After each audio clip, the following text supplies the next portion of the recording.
Government of ఇండియానే చాలా స్పెసిఫిక్గా budget రుణాలని బడ్జెటేతర రుణాలని రెండింటిని కలిపి మేము ఎఫ్ఆర్బిఎం లిమిట్స్లోనే చూస్తామని చాలా స్పష్టంగా ఆర్థిక శాఖ మంత్రి గారు గత సంవత్సరం చెప్పడం జరిగింది అధ్యక్ష. అది మనందరికీ తెలిసింది. దానికే మీరు ఎఫ్ఆర్బిఎం లిమిట్లో జిఎస్డిపిలో తీసుకోవాల్సినటువంటి ప్రకటించిన దాన్ని కూడా కుదించుకొని మీరు ఆ లెక్కలు ఈ లెక్కలు కలుపుకొని మీరు ఒక 20,000 కోట్లు 10,000 కోట్లు కుదించుకున్నారు కూడా గత సంవత్సరం. సో అది మీకు కూడా తెలుసు. అట్లాగే అధ్యక్ష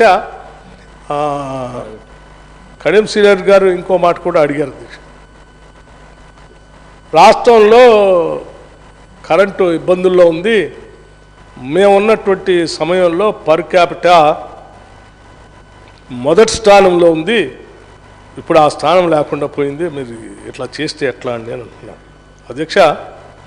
all India electricity statistics general review all India electricity statistics general review 2023 దాని ప్రకారమే సార్ 2023 సార్ నేను 2023 మీదే కదా, 2023 మందే కదా, చెప్తాం కదా.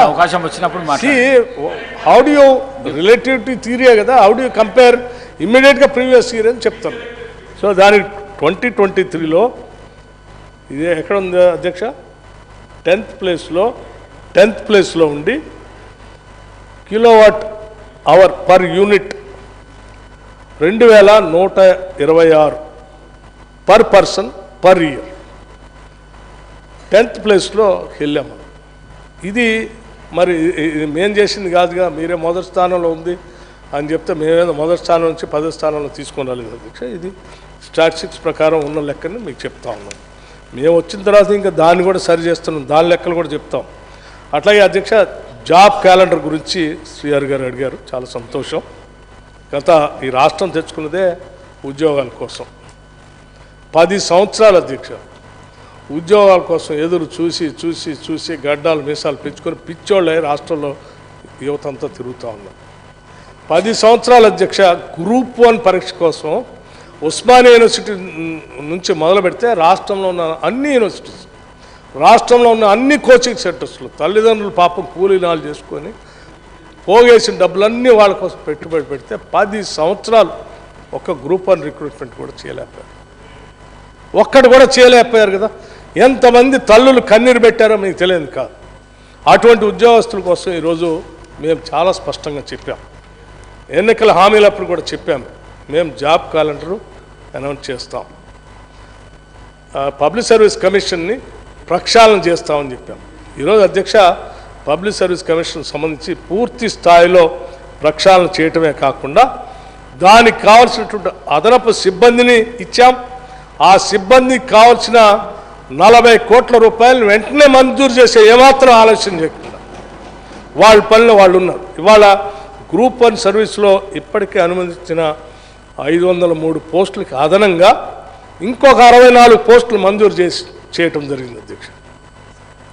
వైద్య ఆరోగ్య శాఖలో ఇప్పటికే 6,956 నర్సింగ్ ఆఫీసర్లకు నియామ ప్రక్రియ పూర్తి చేసి పెద్ద ఎత్తున పబ్లిక్గా లాల్ బహదూర్ స్టేడియంలో ఉద్యోగస్తులు ఒక్కరికే కాదు అధ్యక్ష, వాళ్ళ కుటుంబ సభ్యులను కూడా అందరినీ పిలిచి, అమ్మ మీ సంతోషంలో మేము కూడా పాల్పంచుకున్నాం, మీ కుటుంబ సభ్యులు కూడా తీసుకొని రండి అని చెప్పి అందరినీ కూర్చోబెట్టి ఒకటే రోజు 6,956 నర్సింగ్ ఆఫీసర్ పోస్టులే మా ముఖ్యమంత్రి గారు, మా వైద్య ఆరోగ్య శాఖ మంత్రి గారు, నేను, మిగతా మంత్రులు అందరం కలిసి ఆ రోజు ఒకటేసారి. మీరు ఎప్పుడైనా 6,000 మందికి ఎప్పుడైనా ఇచ్చారా? కానీ 6 కూడా 23. ఎందుకు అధ్యక్ష? అట్లాగే సింగరేణి కాలేజ్లో 412 కారుణ్య నియామకాలు, 29 మందికి ఉద్యోగ నియామకాలు భర్తీ ప్రక్రియ పూర్తి చేసి వారికి నియామక పత్రాలు సాక్షాత్తు డాక్టర్ బాబాసాహెబ్ అంబేద్కర్ సాక్షిగా పబ్లిక్గా డాష్ ఏర్పాటు చేసి వారితో పాటు వారి కుటుంబ సభ్యులను కూడా అందరూ పిలిచి, అమ్మ ఉద్యోగాల పండగ ఉద్యోగాల జాతర మొదలుపెట్టాము ఈ రాష్ట్రంలో. ఇది ఆరంభం మాత్రమే, అంతం కాదు. ఈ సంవత్సరం మొత్తం ఇటువంటి జాతరలే ఉంటాయి ఈ రాష్ట్రంలో అని చెప్పి ఒక కార్యక్రమం చేశాం. అంతెందుకు అధ్యక్ష, ఈరోజు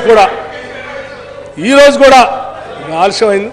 ఈరోజు కూడా ఇంకొక గంటలో ఇంకొక 2000 మందికి సోషల్ వెల్ఫేర్ డిపార్ట్మెంట్లో సంబంధించి రెసిడెన్షియల్ స్కూల్కి సంబంధించి ఇవాళ వాళ్ళకు కూడా పిలిచి భారీ ఎత్తుగా హైదరాబాద్ పిలిచి నియామక పత్రాలు అందిస్తామన్నది. ఈ రాష్ట్రంలో నిరుద్యోగ యువకులు వాళ్ళు కన్న కళలు నిజం చేయటం కోసం ప్రతిరోజు వాళ్ళ కోసం